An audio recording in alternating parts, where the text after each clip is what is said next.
Apologia Physics, 2nd edition, Module 4, practice problem. This is problem number 3. A ship fires at an onshore enemy factory, which sits behind a rather large mountain range.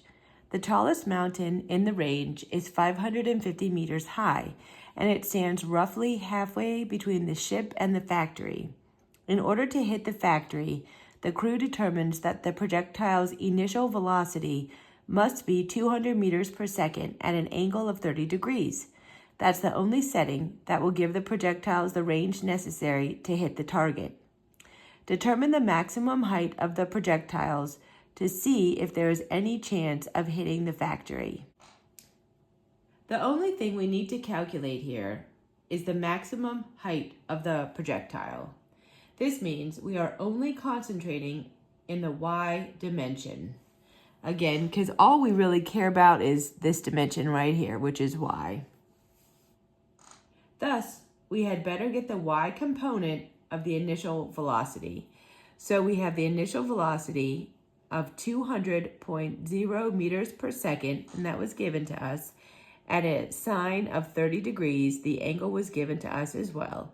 We get the answer as 1.00 times 10 to the second meters per second. Now, we know the initial velocity, we just calculated it. We know the acceleration, negative 9.8 meters per second squared, and we know the final velocity.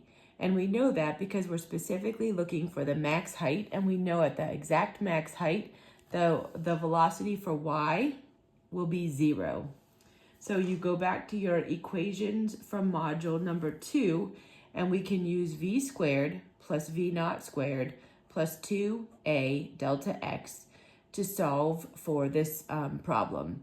So we know the final velocity, again, because we're assuming it's at maximum height, is 0 squared. We just solved for the initial velocity, 1.00 times 10 to the second meters per second squared, plus 2 times acceleration times the displacement. Again, the height is the displacement this time. This is the delta x. Okay, so now rearrange and solve for delta x. So we get delta x equals negative 1.00 times 10 to the second meters per second squared over 2 times 9.8 meters per second squared.